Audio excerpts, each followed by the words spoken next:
Russia is capturing orcas and shipping them here to China. They're getting between $2 and $7 million, we understand, for each animal. This is a lucrative business. It is wildlife trade, and there's nothing worse but the drug trade when you're talking about scary.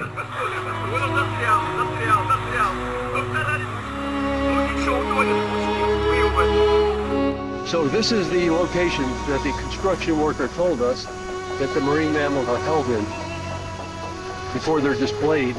So the orcas are here someplace. The idea that you're taking naive trainers and dropping in freshly caught killer whales into parks in Russia and China is terrifying. Seeing orcas in the wild, honestly, it's just indescribable. It's intimidating and exhilarating at the same time. That first breath that you hear in person changes your life. Is just an experience in the wild that is second to none.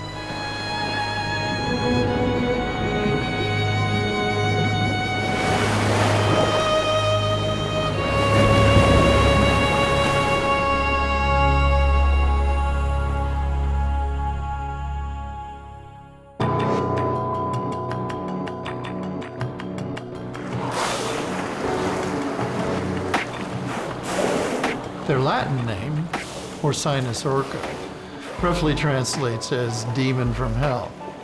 They've been the object of fear for most of the time that Western civilization's been aware of them. The reason they call them killer whales was because they feed on the largest whales in the world, and which are blue whales, which is the largest living animal that's ever lived on the planet. So these guys are so fierce and so intelligent that they can take down animals that are 50 times their size. Even the U.S. Navy in the 1960s would warn its divers to be especially aware of these animals because they might tear them apart.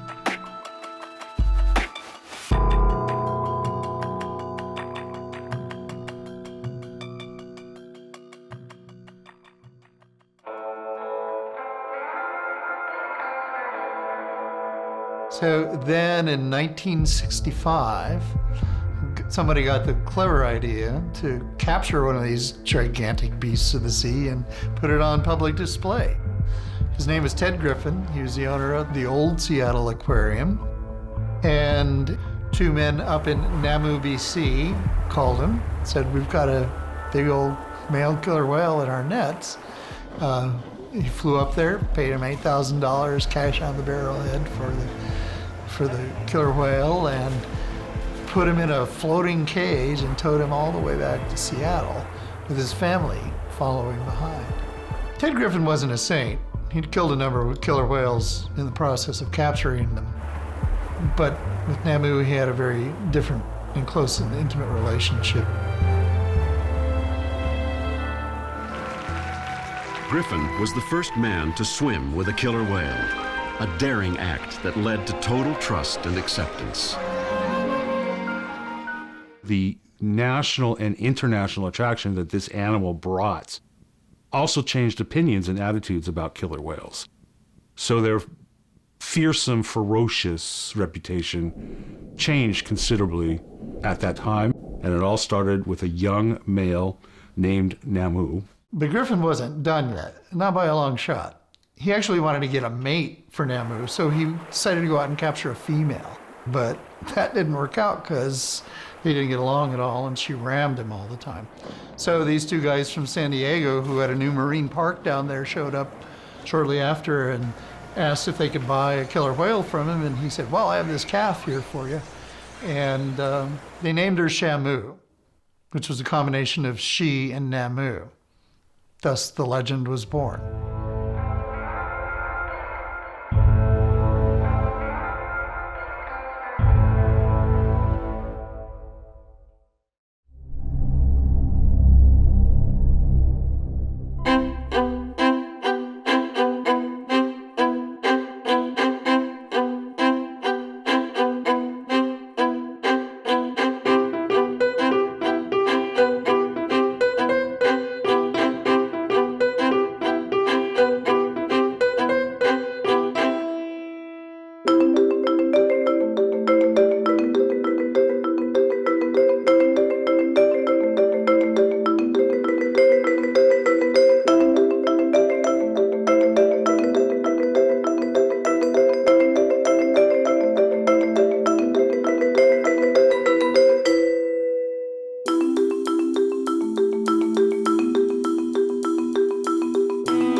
located inside the park? They are at Shamu Stadium. We actually have a trainer in the water with one of our whales, the whale that they're not supposed to be in the water with. On that fateful day in February 2010, Dawn was doing what was called Dine with Shamu. It was a lunchtime performance in a back pool where people sit on tables, and basically Dawn showed the different behaviors and how they make the whale do different things, and everything was going fairly well. So I believe if you look at the videotape, it was a 12-minute session. She ran out of food. She was probably doing a lot of extra fluffy stuff to impress the VIPs. But when the show was over and people were leaving, she went around to the back of the pool, and there was a slide-out area, and she got in there with Tilikum, which you couldn't get in the water with Tilikum. You couldn't swim with him. That was forbidden. But apparently it was okay to get into like 2 feet of water.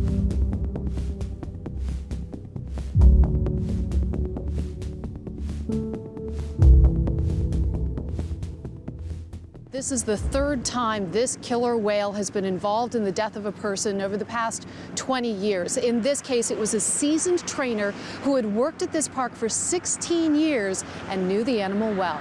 And I remember getting a text about it, and I was very concerned about what had happened and who it might be.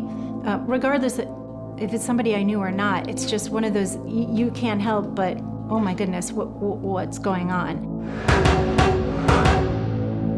All of the trainers know that at any given moment, something can go horribly wrong.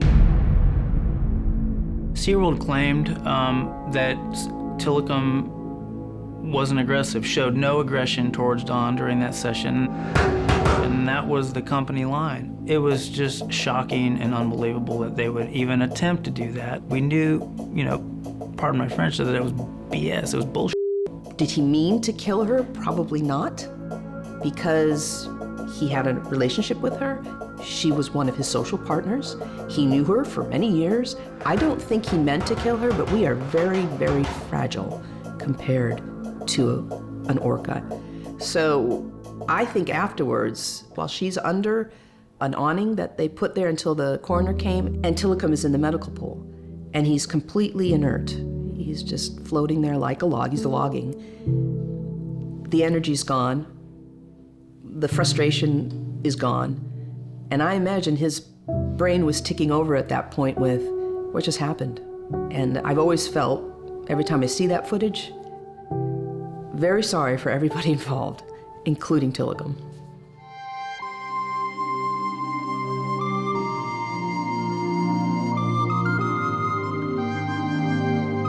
And that's when I said to myself, wow, this is a really, really interesting story. And then I started learning about killer whales in the wild.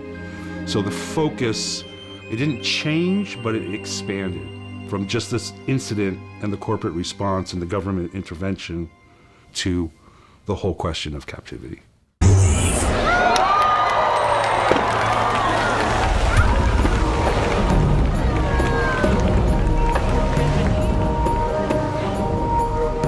I went to see the Believe show in Orlando 2 or 3 times doing my research, and I didn't see any education. I didn't see any science. What I saw was a circus, a show with blaring music.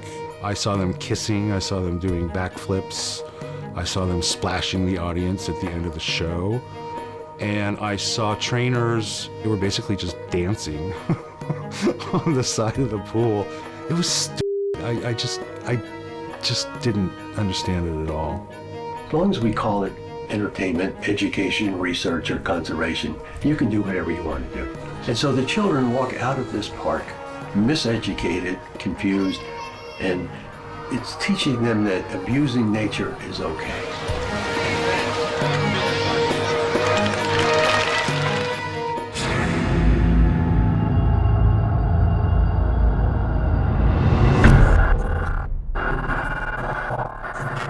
4 years before Dawn Brancheau was killed, a trainer named Ken Peters was attacked by one of their whales in the San Diego park, Kasatka. So at the hearing for Dawn Brancheau, for the very first time, the public saw the video, the full video, and it was way more dramatic than I had been led to believe. It was terrifying.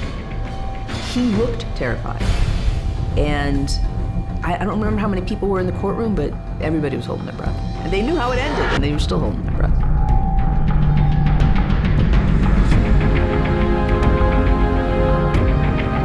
That video I later leaked to the media because it's chilling, and that also got a lot of attention.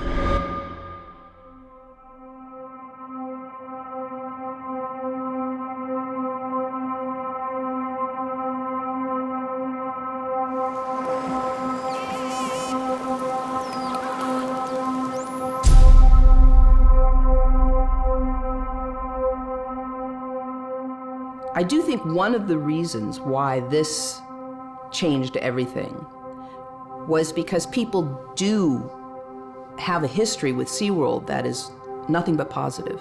SeaWorld was right up there with Mom and Apple Pie. And everything they said about how happy their animals were and how coming to SeaWorld was just a great day. And then suddenly something happens that is so not consistent with the narrative. I honestly thought it was going to be one of those little indie documentaries that 7 people on a Saturday night go see at the Angelica Theater.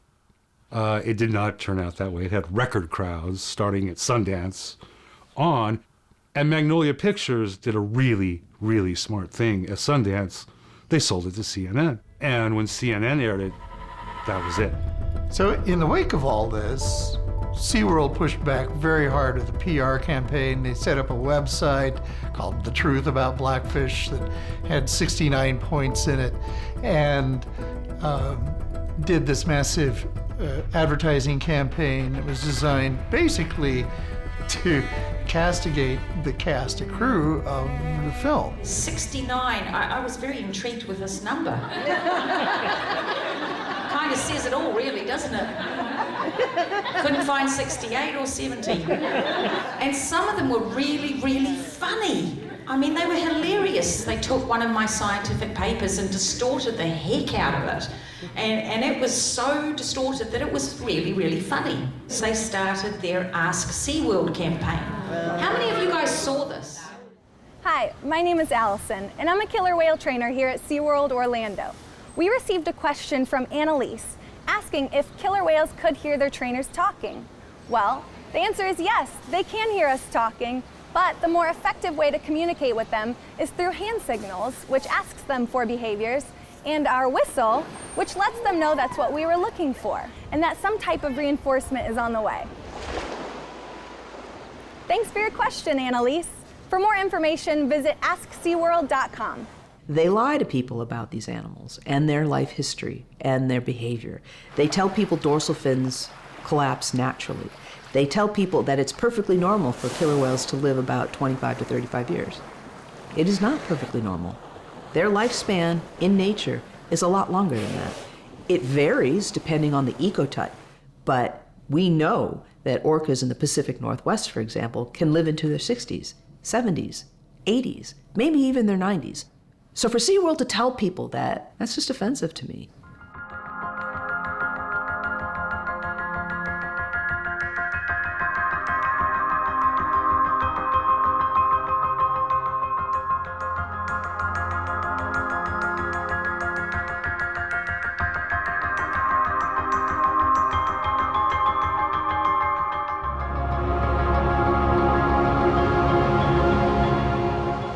Blackfish exceeded expectation, and there's a phrase called the Blackfish effect that I helped coin that blew everyone away. The trainers just wanted to get the story out. This had been a story that needed to be told for a long time, and we never could have predicted the influence and the depth with which it's penetrated the culture.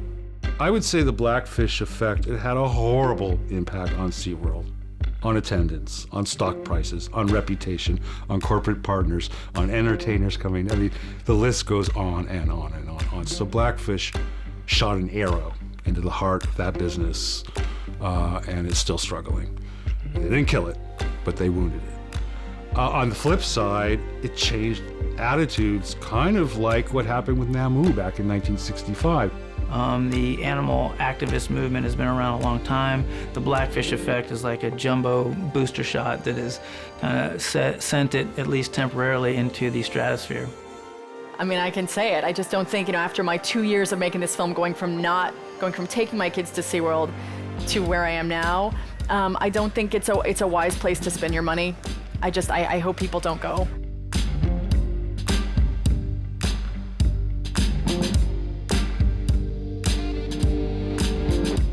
Blackfish was an inspiration for Empty the Tanks. The first annual Empty the Tanks event actually happened on the Saturday after the premiere of Blackfish. Today is the 6th annual Empty the Tanks worldwide event, and there is an event happening in downtown Seattle at Pier 56, which is the site of the original Seattle Marine Aquarium, which is where Namu came from. We have over 70 locations taking place in 21 countries, pretty global everywhere.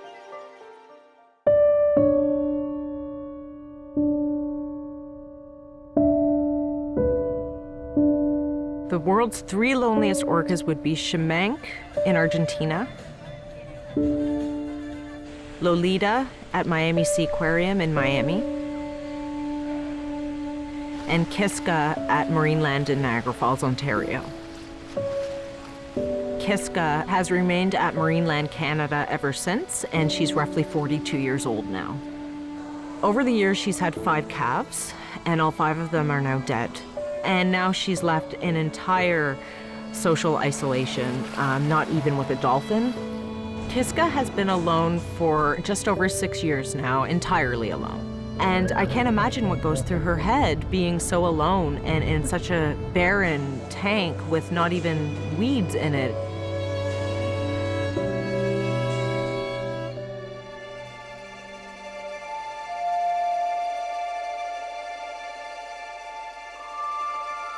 Part of the problem with the USDA is that it serves a dual mission. So we have had to challenge the USDA in numerous cases where they clearly are failing absolutely to do their job, which is to protect animals kept in captivity, and instead treat themselves like a rubber stamping permitting agency.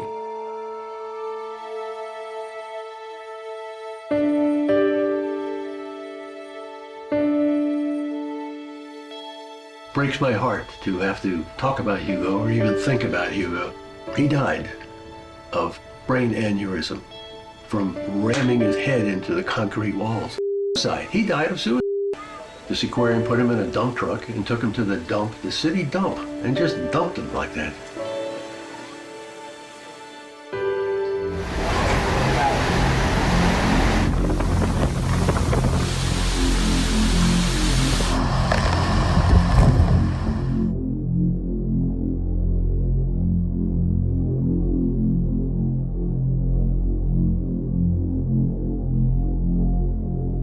What the Miami Seaquarium did was dodge a big bullet.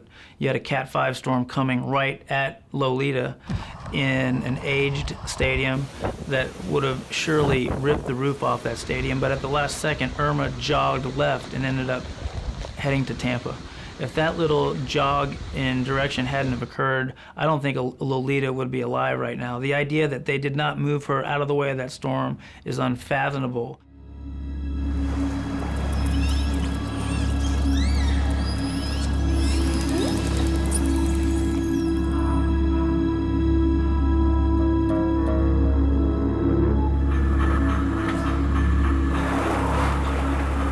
Trade in wildlife in general is a corrupt industry, but the trade in whales and dolphins for live display is very corrupt. When Russia started capturing orcas, in addition to the beluga capture operation, that was pretty mind-blowing. That had not happened globally in decades, and so it was very regressive when they started doing that. These waters, the Sea of Okhotsk, are very remote, and so it's very hard for us to get any sense for how many killer whales have died in these Russian captures. But the estimates are around 30. And from what we've seen of the orcas that have shown up in the parks, that's probably an accurate number.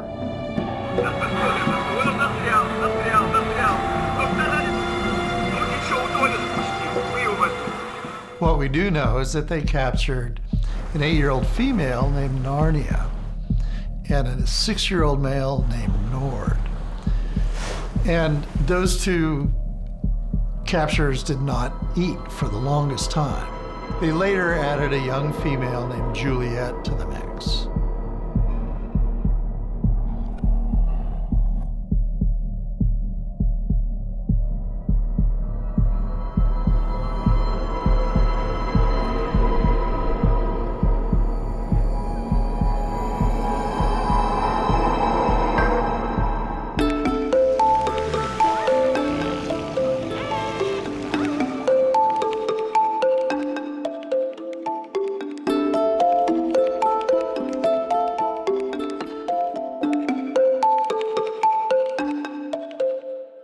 We absolutely felt that we needed to protect the trainers. There had been a record over a period of 20 years of dangerous interactions. 2 people were killed, others were injured.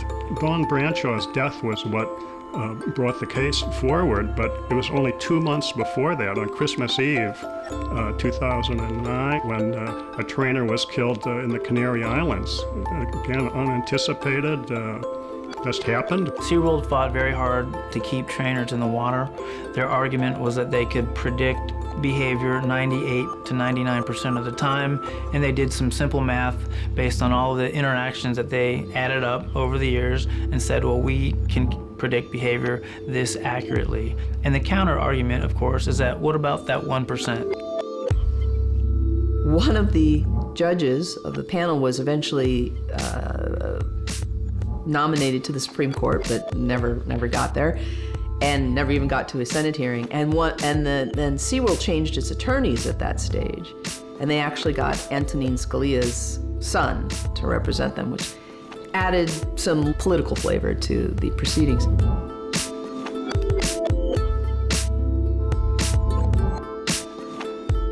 It's as if the federal government came in and told the NFL that close contact on the football field would have to end, because after all, more people are injured in the NFL on any given Sunday than were injured in the 22-year period that OSHA looked at in this case.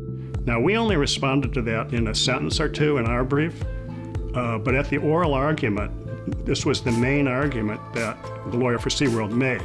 So it did seem to be attractive to one of the judges, and it turned out that later, that when the decision came down, that one of the judges accepted that argument and thought that OSHA can't ban football, therefore it can't regulate SeaWorld.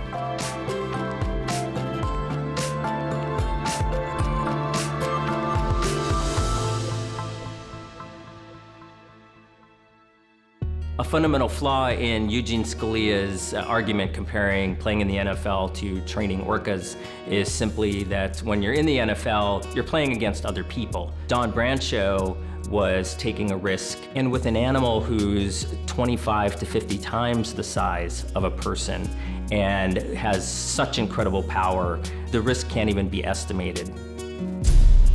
We were jubilant. We had put a lot of hours and hours into it, both at the trial level and then at the appeal level, and we were thrilled that we won. So the product, which was the bond between the trainer and the whale that SeaWorld was selling, went away. No more getting in the water. It's all going to be from the deck.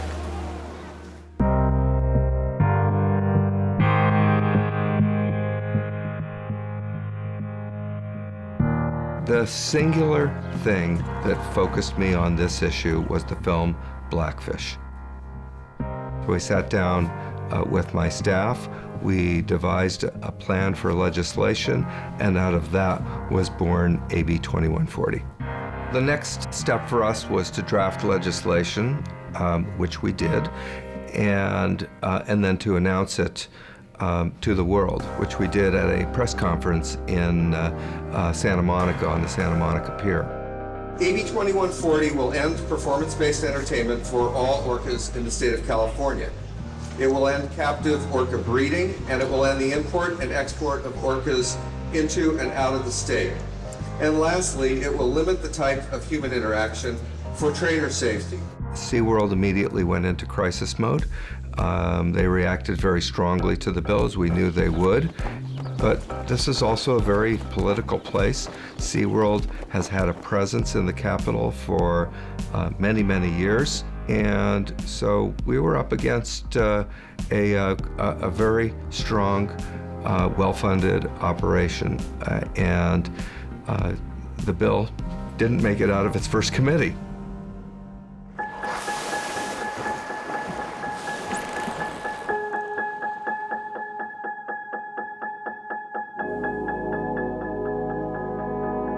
So the individual orca, Narnia, Nord, and Juliet, they were captured at different times, and then they were brought in there, and the behaviors that I've seen in there, it's really sad to watch. And I liken it to a gulag for orca. These poor animals are kept inside all the time. They never see the daylight. Tiny, tiny tanks. It's just tragic to see. Orcas are a lot like people, that they have culture. They have different languages. They behave differently. They even eat differently. So we have mammal eaters and fish eaters, and they have different hunting techniques depending on what it is they're trying to kill. So that was the one problem. I mean, do these trainers even know how to deal with belugas and bottlenose dolphins, let alone orcas? But the second problem was that these orcas were coming from a population that were mammal eaters. And this is one of the reasons for this is Russia does not recognize that there are different ecotypes. And then you traumatize them, and then you transport them, and then you dump them in a tank. It's just a bad recipe.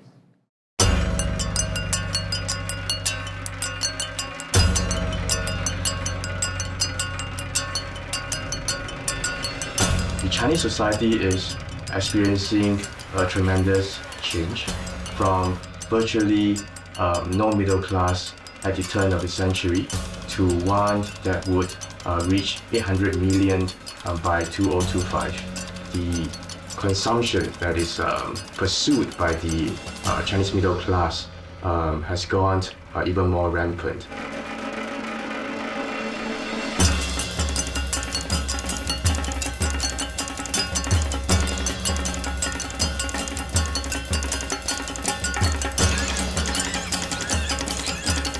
China is the sleeping dragon on all sorts of things, including what they call the ocean theme park industry. If you look at the industry globally, that's the expansion market. That's where they're putting them up every other day. There's a big demand for killer whales in China. Russia is supplying them. A few years ago, before the Russians developed the techniques to capture those animals, they approached me to teach them how to catch them. They offered me $7 million for 8 animals over 2 years. And I thought serious about it. That's a lot of money. That's a lot of money to anybody. That's more money than I'll ever see in my life. But I could not do it. I just could not do it. In July 2014, off Russia's east coast in the Sea of Okhotsk, they captured 2 killer whales under a permit for ostensibly educational and cultural purposes. They were both sent to China. It's usually difficult to try to get at the market value of a whale or a dolphin. It's whatever the market will bear, really. My understanding is that some of these orcas are going for millions of dollars, whether it's 1 million or 10 million, it's somewhere in there. With that kind of money, there's potential, inevitability, I should say, for corruption in 2 places that are notoriously corrupt, Russia and China. This is a lucrative business. It is wildlife trade, and there's nothing worse but the drug trade when you're talking about scary. People have to understand that China is about 40 or 50 years behind us in terms of their sophistication toward this industry. They are building brand new facilities that look like they're from the 1960s. They're putting species together like belugas, which are Arctic animals, with bottlenose dolphins, which are temperate water animals, which is something that the West used to do back in the 1960s. There can be animals performing with clear injuries or illnesses obvious to the layperson, and nobody says anything. I mean, I look at this animal and I see its skin condition and I'm like, that animal should be in a veterinary hospital, and yet it's performing, and nobody's saying anything. And so one of the things I observed, for example, was some beluga whales screaming.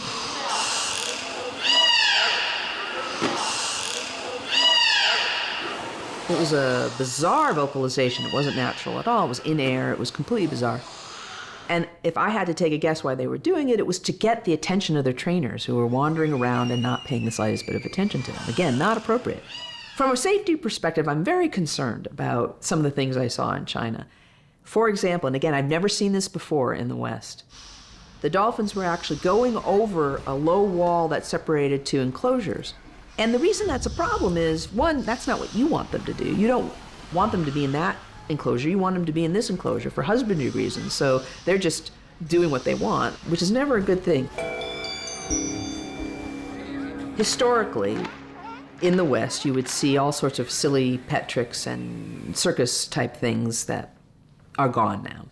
But I saw a lot of that still. One of those things is putting a young child, who apparently has to be at least 4 or 5 years of age, into a little dinghy, giving the line to a dolphin, and they put the ring on their snout, and then they start towing the little dinghy around. This is a 5-year-old with a life jacket on, being towed out into an enclosure with a bunch of dolphins in it, who are being distracted by their trainers. What if that kid just decided, I'm gonna stand up, panic, and go over the side? It was mind-numbing to see that happen. It's so dangerous because you can't trust a 5-year-old to do what he or she's told. So the idea, for example, of somebody seeing something like a member of the public seeing something like and going, oh my gosh, what's wrong with these people, and filing a complaint, that doesn't happen in China. They just smile and clap and think it's great.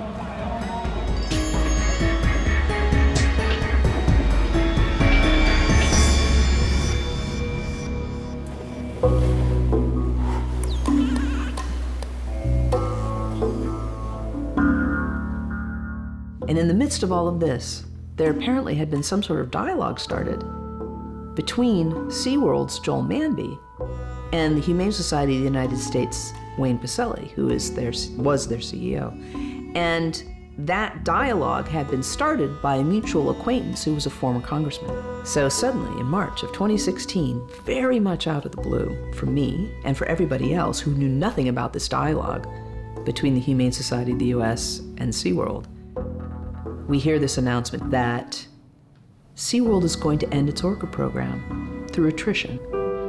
Today, people are concerned about the world's largest animals like never before. So, we too must change. That's why the orcas in our care will be the last generation at SeaWorld. There will be no more breeding. We're also phasing out orca theatrical shows. They'll continue to receive the highest standard of care available anywhere. And guests can come to see them simply being their majestic selves, inspiring the next generation of people to love them as you do. So they realized they were going to have to shift their business model and not be based on forcing orcas to perform silly tricks for people for profit.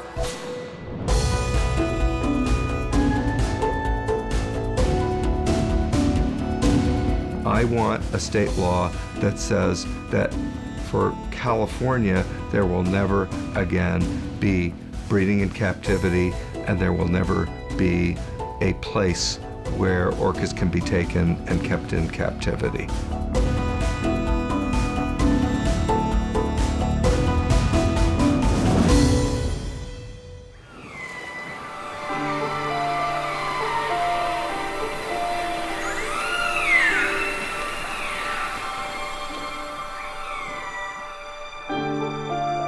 Tilikum was 2 years old when he was captured off the waters of Iceland. So that meant that he spent 33 years in captivity and sired 21 calves. Sadly, 11 of them died before he did. And when he did die, he was estimated to be worth several $1 million. I worked with Tilikum for about 2 years. I was a senior trainer at Shamu Stadium, which meant that I did get to work with him. I mean, he was a good boy. He was responsive. He was often isolated, and so I think he enjoyed the interaction that he got. He worked well with most of the trainers that were working with him, and I miss him.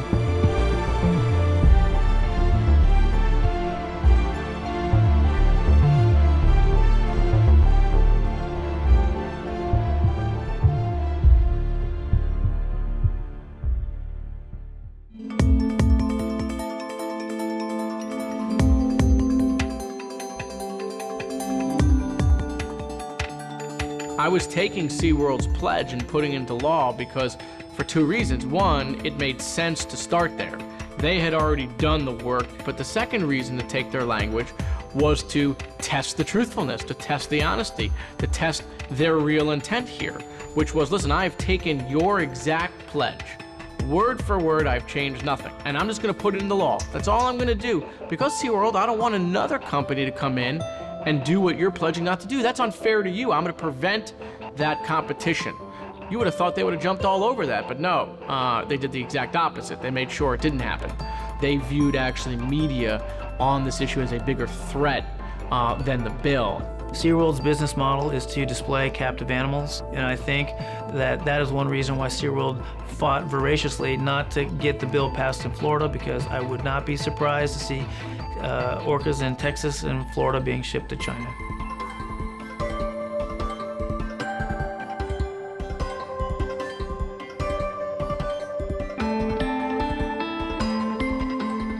Let me be clear to SeaWorld right now, whatever they think they can get away with, they're not gonna get away with it.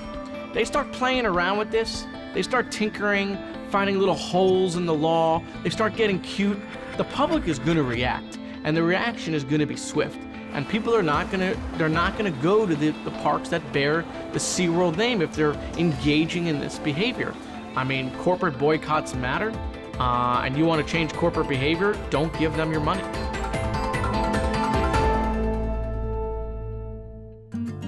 In an attempt to turn things around, SeaWorld introduced this new show called Orca Encounter. And it was, more educational than most of its previous shows had ever been. But a lot of the footage featured orcas from the wild. How ironic is that? Welcome to SeaWorld's Orca Encounter. We're so honored to introduce you to this intriguing and majestic animal.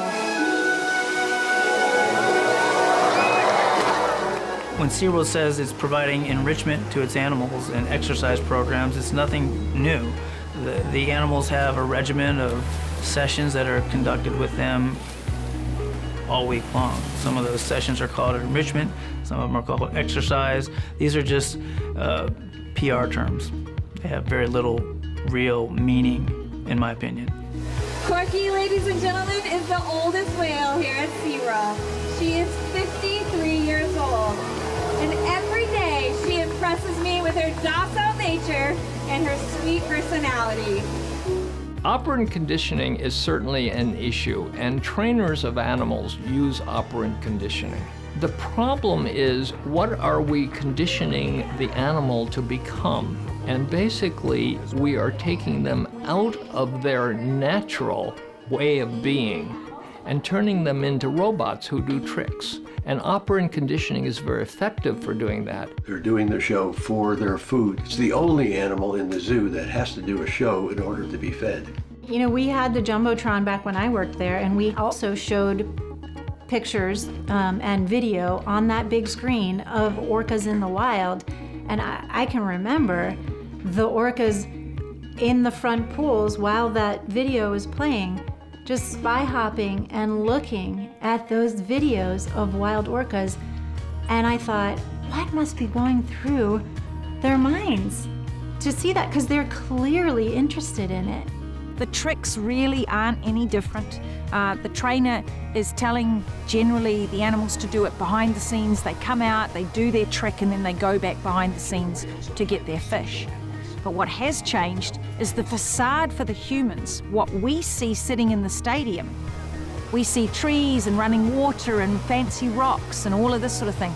I don't even get how somebody can watch that and not see the irony. Thousands of dollars spent on setting this all up for us, but nothing has changed for the whales.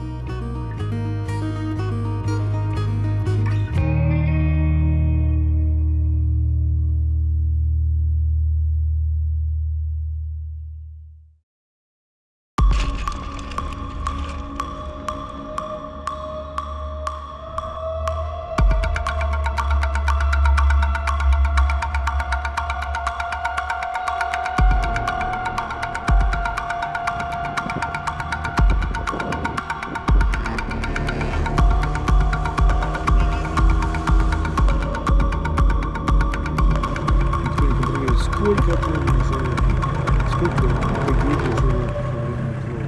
То есть это просто здесь система построена так, что как бы они очень мобильные.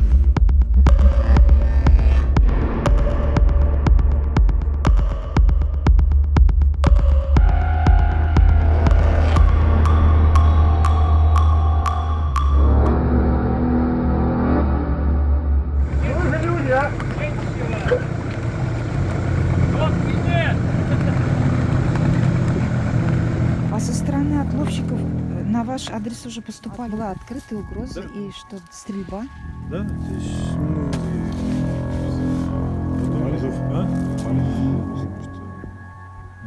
мы когда подходили к кораблю, где были животные, привозили, сказали, общественное здесь не делали, как-то так, достаточно агрессивно. Вот мы понимаем, что те 7 человек, которые у нас есть, мы не можем хорошо спустить.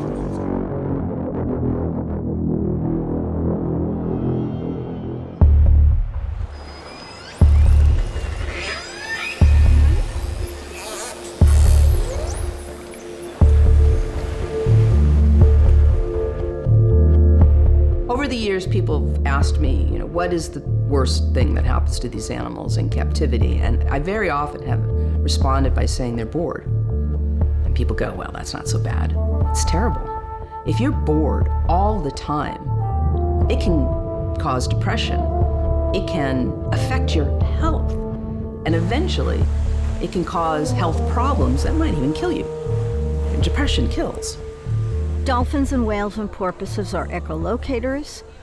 They have a very sophisticated hearing or auditory system, and that's the system they depend upon the most. So if we compare it to our experience, we're visual animals.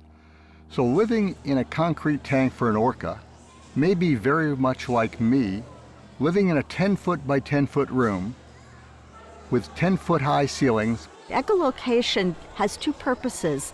They explore their environment with it and they communicate with each other.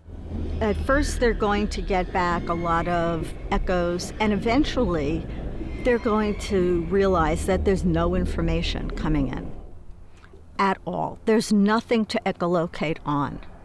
And at that point, they simply shut down. And when we say it's typical for an orca to travel 100 or more miles a day, we mean a straight line. So basically, they have to circle over and over and over their tank before they can get just the exercise they need to be healthy. It's not healthy because they're not swimming in a straight line. They're not going at speed. These are very dynamic animals. Dynamism isn't really accommodated in a tank. Orcas and other cetaceans in concrete tanks are being imprisoned. And even though solitary confinement is just traumatizing for humans, it's at least as traumatizing for dolphins and whales because they're so social. There are definitely parallels between the solitary confinement of human beings and the captivity of wild animals. Depending on how social the animal is naturally, the caging of the animal destroys their entire way of life. And that's very true of the prisoner in solitary confinement. If you could put every emotion of the human spirit of hopelessness, pain, agony, hatred, frustration, a sense of continuous silently screaming, all these emotions while you're locked in this cage treated like some animal.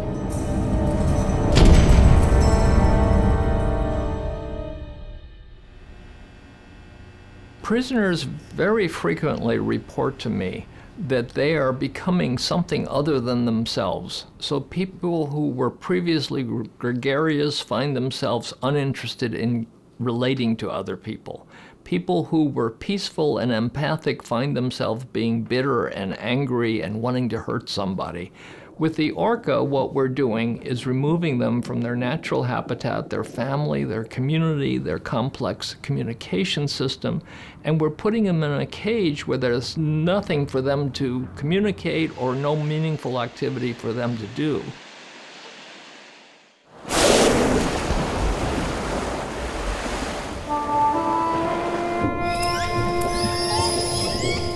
You know, it's once you see them in the wilds, you see that's what a whale is, as opposed to seeing them in a concrete tank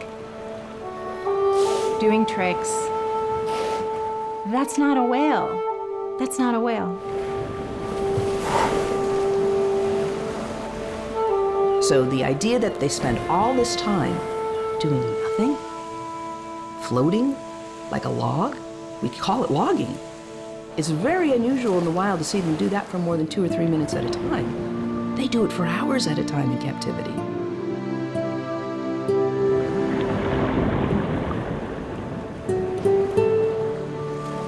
Killer whales in captivity swim circular patterns, they grind their teeth. They also do jaw-popping activities where they'll bite down on the horizontal steel bars that separate animals between pools.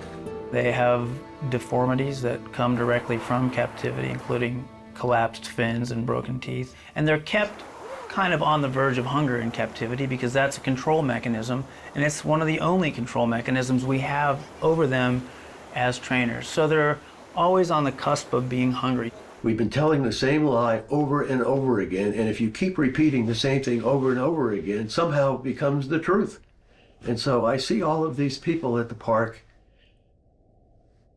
applauding something they should be rebelling against. We hope you've gained a greater appreciation for these incredible animals. Have a great rest of your day here at SeaWorld. Captive killer whales live in a shallow water column with minimal to no shade, with a black surface. It doesn't take a rocket scientist to figure out the damage that is done to their skin. We used to apply black zinc oxide as a protectant to not only paint the animals black to cover up their sunburn, but also to block the sun. It's incredibly pathological to have, bubbled skin, and yet we would see it on killer whales at SeaWorld.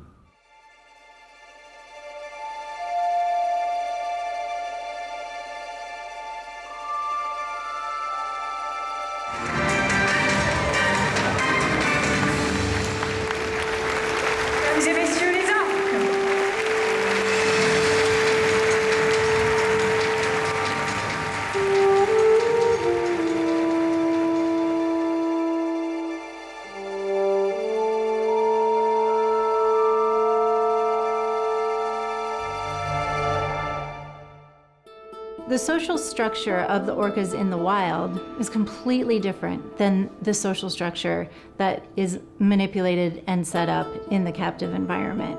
So removing animals from their mother, removing them from their siblings or half-siblings, entirely different than what would happen and what does happen out in the wild.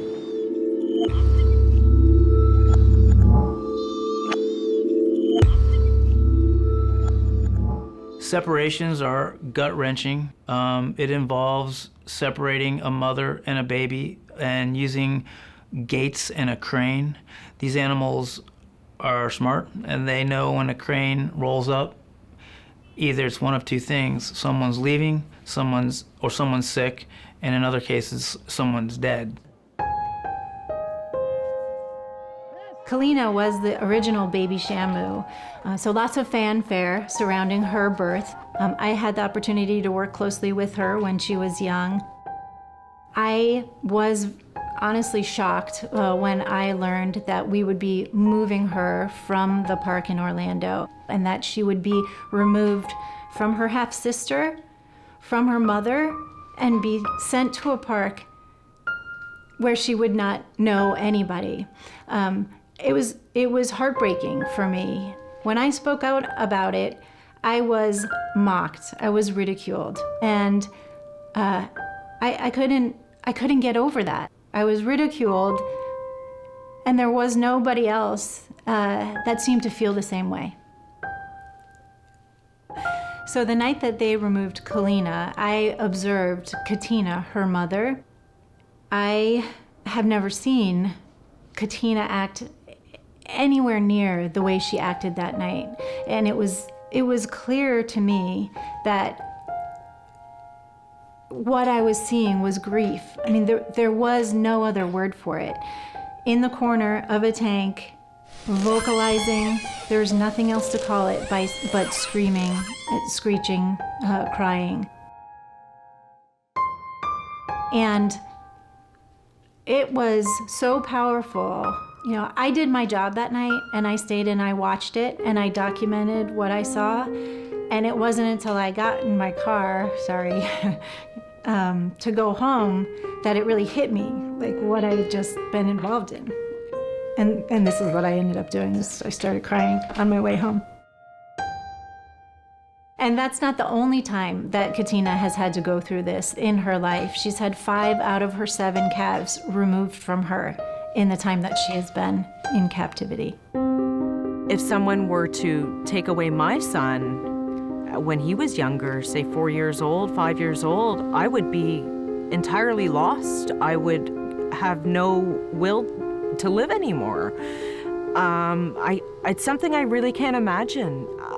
And I don't think most parents would ever even want to think about it, let alone experience something like that. It would just be unfathomable to me.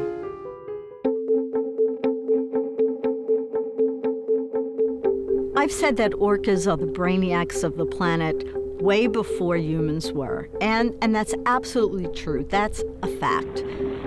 Orcas and other cetaceans have had their big brains for a lot longer than our ancestors have.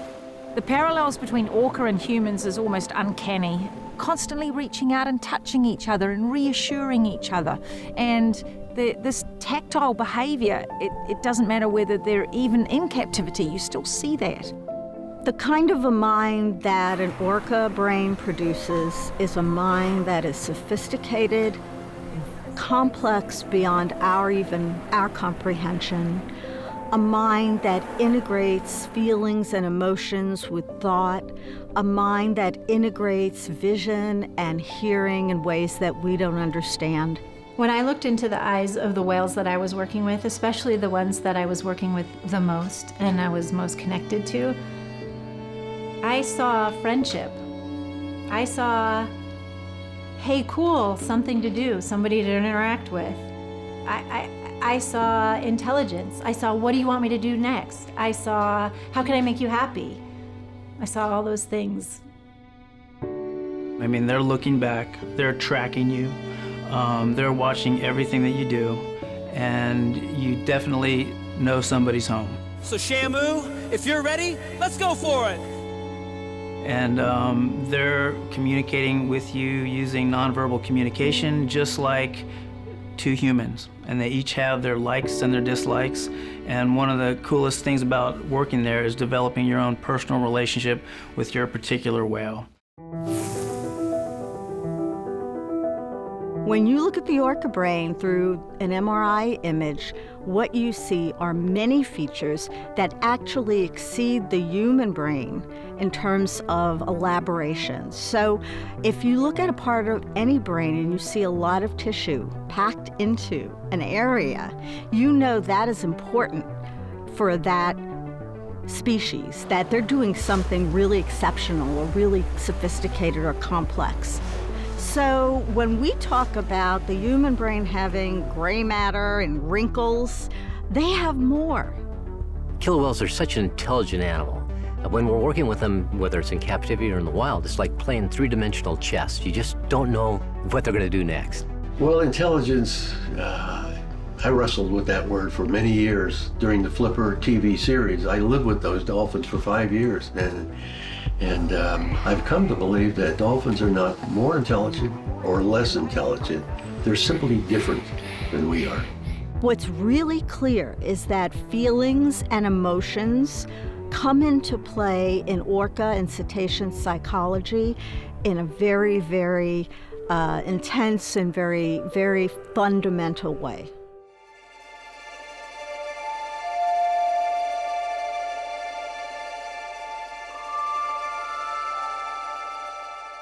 Researchers spotted the orca known as J35 yesterday. She was still holding on to her calf in what is being called a tour of grief. And for the first time, we are hearing what's believed to be calls from the mother to her dead calf. And experts say this is a sound of mourning.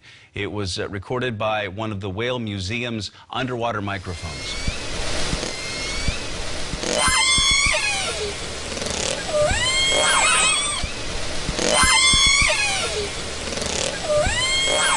I don't know if we can say one species is smarter than the other.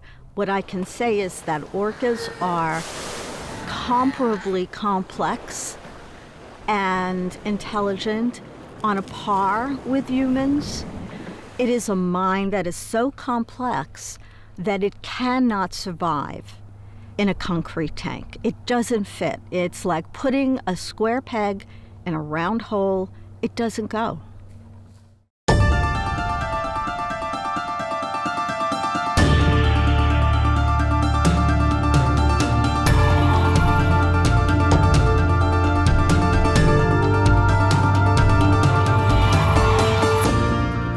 I had the privilege of managing the Keiko project in Iceland and got to experience firsthand how whales communicate and socialize together.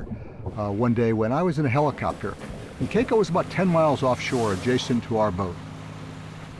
And I noticed that there were some whales about 2 miles from Keiko. It was a group of 15 and they were swimming toward him. And this is always what we wanted, because we wanted to see if Keiko would approach the whales and stay with them in some way, and if they would accept him as he did so. So this was a beautiful experience for us. And as I watched, and they divided into 3 groups, with 5 continuing directly toward Keiko, 5 going wide to the east, and 5 going wide to the west. And as the 5 got close to Keiko, they all thrashed around for a few minutes. They weren't terribly interested. He wasn't. He came back to the boat. They swam on, and as they got further away, the 5 from the east, 5 from the west, rejoined, and they all swam off. Well, what had we witnessed? We'd witnessed a plan to deal with something or someone unknown to the group. Communication of the plan and execution of the plan without putting the whole group at risk. Kind of a classic military pincher movement. Now, we had hydrophones in the water the whole time, and we didn't hear a single sound from Keiko or the wild whales in advance of the interaction at the boat, near the boat. Yet they knew he was there, and they dealt with it as a group. Pretty remarkable.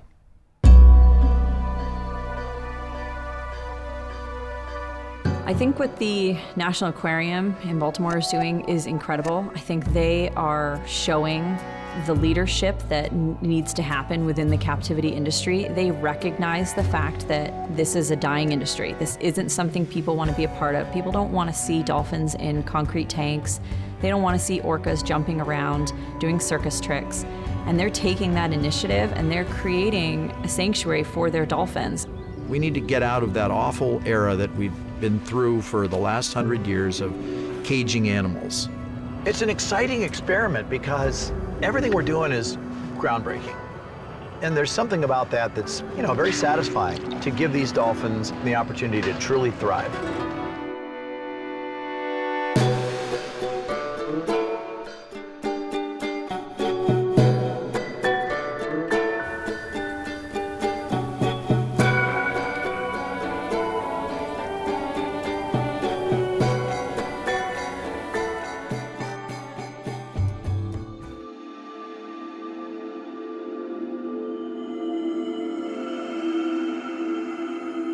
The Animal Legal Defense Fund devotes a part of its work to addressing the fundamental problem for animals under the law, which is that the law still considers them property, essentially things.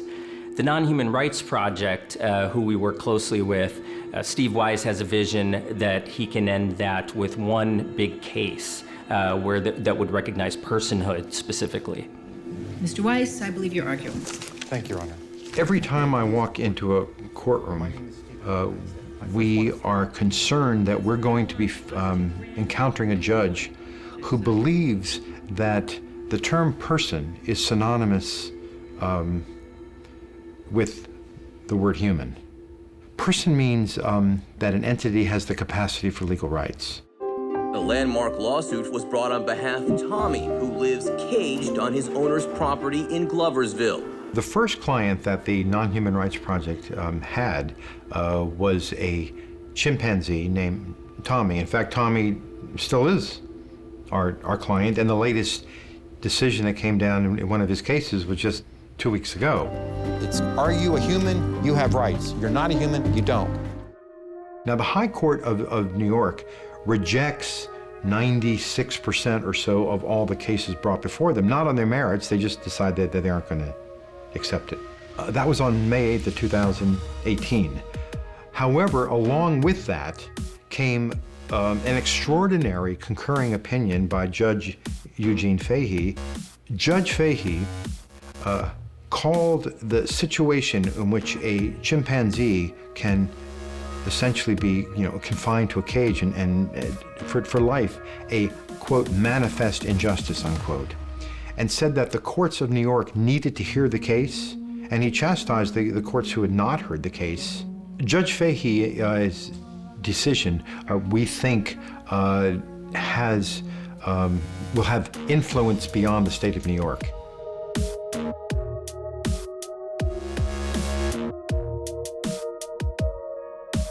We've been litigating rights cases now for 3.5 years, so far on behalf of chimpanzees and elephants. We have not litigated a case so far on behalf of orcas. One reason being is that there's no place to put them.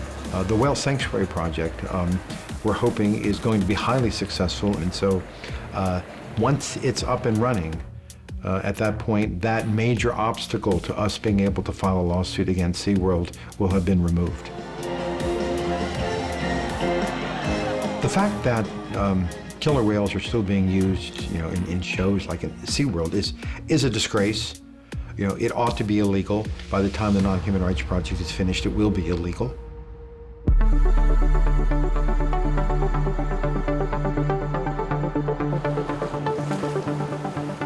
Many of us in the marine mammal scientific community realized for a long time that orcas and other cetaceans can't thrive in concrete tanks. They get stressed, they get sick, they die.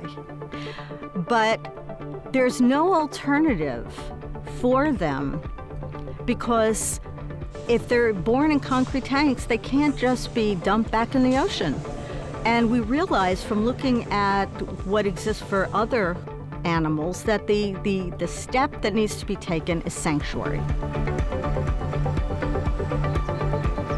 50, 60, 100 acres of water space that you can net off, where a whale can be provided lifetime care, 24/7 veterinarian on call if needed, but no requirement to perform.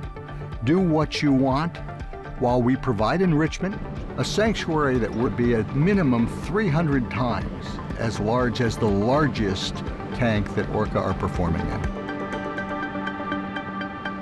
And so in 2016, I amassed a group of people together, experts, and said, okay, how do we do this? How do we create something that doesn't exist now, that's a permanent sanctuary?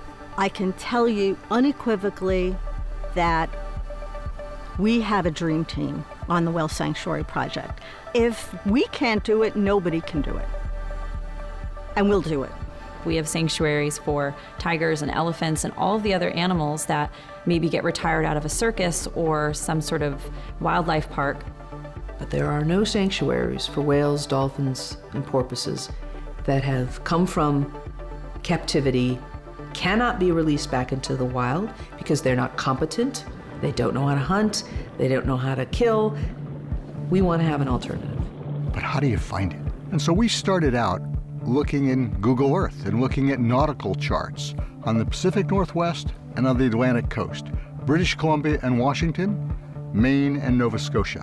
We had 15, 16 physical criteria for the space in terms of size, salinity, likeliness of ice flow, flushing, all of those elements that we knew ought to be minimum requirements. And if we can give these animals a chance to be linked to their natural environment so they can hear the sounds and deal with the weather conditions and see fish in their pen and kelp and other things that we just take for granted in the wild, but in captivity they don't have. It's a much, much more stimulating environment. We see opportunities for research, non-invasive research that you would do with whales. See how they acclimate to this new environment. Observationally, scientists can learn about that and join us, help us learn. And in addition, we see the opportunity for rescue and rehab. So we could design our sanctuary in a way that partitions off areas that could be specifically used to rehab stranded or injured animals and offer any kind of necessary medical intervention. So every decision that is made about a sanctuary takes the welfare and the well-being of the animals into account first and foremost. And we want the community to be part and parcel of it every way. So we look for sites where that can happen.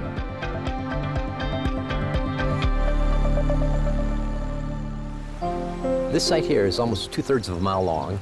It's probably about 100 to 150 meters across, and it has an average depth of about 50 to 60 feet. The deepest point is out at the mouth. It's about 120 feet at the mouth, and varies between 40 to 90 feet all the way through. And many people say, well, what kind of a wall do you have? How do you keep them in? Well, it's interesting to note that if you just have a buoy line with a net down to the bottom of the water, to the subsurface, the whales never jump over the buoys. Could they? They have the capacity, but they never have. People often ask me, what's the likely cost of a whale sanctuary? It's probably a $15 to $20 million capital cost to create a sanctuary, and the operating costs would run maybe $2 million a year, give or take, depending on the number of animals that are in a sanctuary. And that means actually building the permanent facility, having staff, having veterinary facilities, and transporting the first residents. For orca, that's probably 5 to 8 orca at most. I think the whales that would end up at a sanctuary like the ones proposed for the Whale Sanctuary Project would adjust to their new environment just fine. And I think they'd actually just thrive in that environment. We have sanctuaries for all sorts of different species. So why not for whales and dolphins? And it's time. We're on the right side of history. It's never going to be perfect, but it's going to be a hell of a lot better than a concrete tank.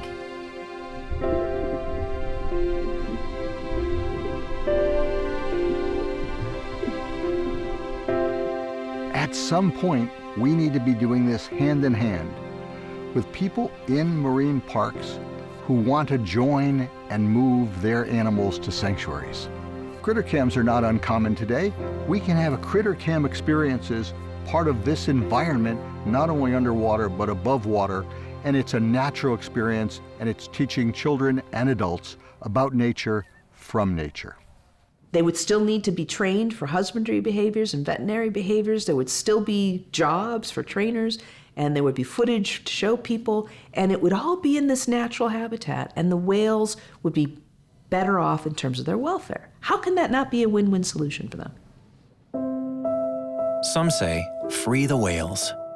For them, nothing else is acceptable. But nothing could be worse for the whales. Most of the orcas at SeaWorld were born here.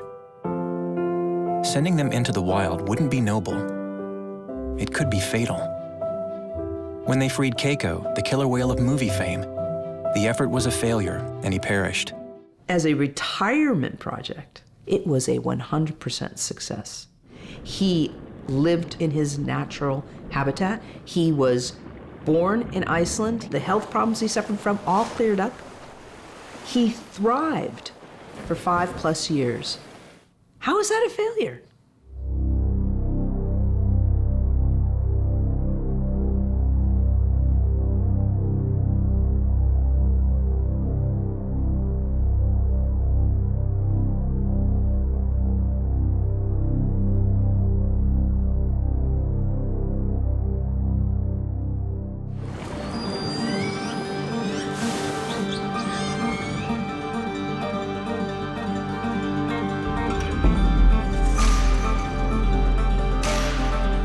China's now in its heyday of setting up marine parks on every corner practically. I mean, double-digit increases in numbers of facilities from year to year. It's frightening how fast they're building these places.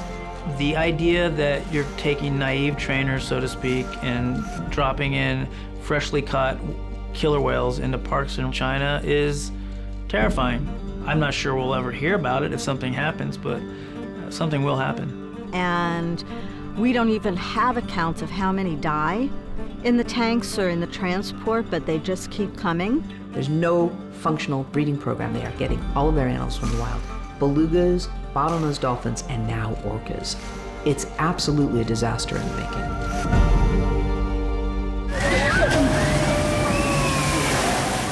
It seemed to me that the Chimelong Park is being built and marketed to and for Chinese people. It's built for the middle class, for those 800 million who will be here. That's what they're serving up to them. We know they brought in 9 from Russia, 9 orcas, and the plan is to breed them. In captivity, they will start breeding them, artificially or naturally, as soon as they're sexually mature. And the way I think of it is as it's children having children.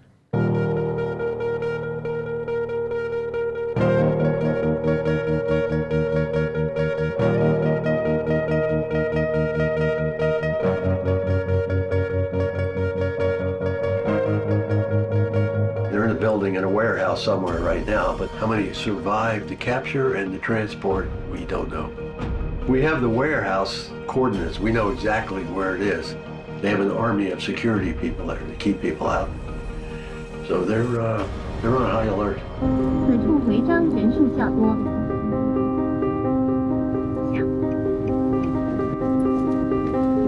200米进入隧道区。 Went down the right road and were met by one security guard who turned us away. He was quite rude and angry because we're there.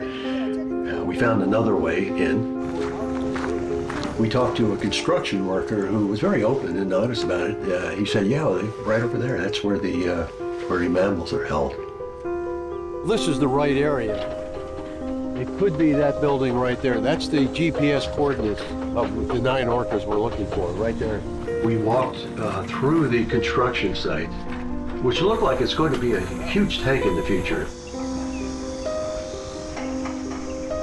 Made our way to the exact coordinates, and we knew we were in the right place because we kept finding evidence of marine mammal transport boxes, stretchers, frozen fish containers, buckets, and all the usual stuff.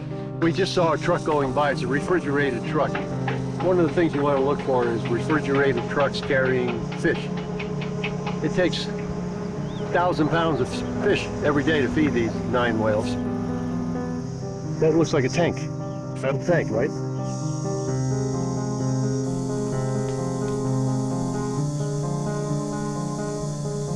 As we got closer to the facility, I noticed a filtration system. Clearly a filtration system, so I knew we were very close, and over to the right were several walk-in freezers. This matches exactly the coordinates, the GPS coordinates. This is it. We're there. The orcas are here someplace. We were about to go inside and work our way into the building with a camera to photograph the orcas. And we were spotted by 2 Western trainers I saw there, whipped out their cell phones, and now there are several trainers with cell phones.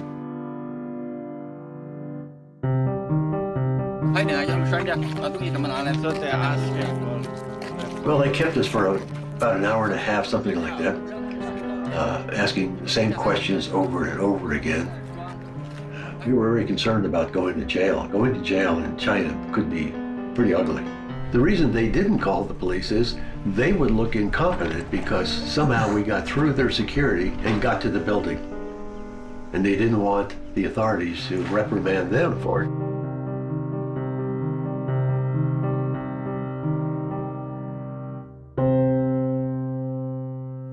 A lot of people ask me, how are we going to solve this problem with China? How are we going to convince so many people? But I think it might be a lot simpler than that, because we actually only have to convince one person. The one person who controls the whole of China, because he says what goes. Animals used to perform in zoos. They ended that overnight because there was enough controversy about it and enough information coming from the West that the Chinese government said, okay, we're going to make that illegal. And it was illegal. And I think that, there's the ivory trade, for example, a similar thing has happened. They go to these international treaty forums, they hear it, they know that they are looking regressive, and they don't like that. They want to lead. The trick will be to get to that one man. And I'm not quite sure how we're going to do it, but China watches what we do. And they're not foolish people by any means. And if we show how wrong that is, then maybe they'll just do the right thing. It's about those children who are sitting next to their parent who are endorsing this whole thing just by their presence. And those children will walk out of that stadium believing that's what dolphins are for. That's what orcas are for, to entertain us. That is dangerous to the young mind of the Chinese. But we have to put our hope in children to stand up and say no, to children who will cheer for the animals in the wild and will demand of their parents, no matter where they live on the planet, that we treat these animals with understanding and care and keep them in the wild.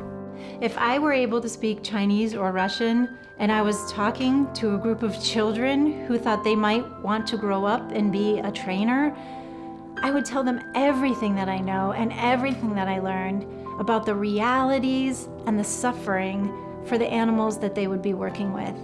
And I would want them to think carefully about why they were doing that, right? I would want them to have an understanding that it's not in the best interest of the animals.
The only hope of winning this war is for the public to stop buying tickets. Don't buy a ticket. Don't buy a ticket at SeaWorld. Don't buy a ticket. Don't buy a ticket. Don't buy a ticket. Don't buy a ticket. Don't buy a ticket. Don't buy a ticket. Don't ever, ever buy a ticket. Don't buy a ticket.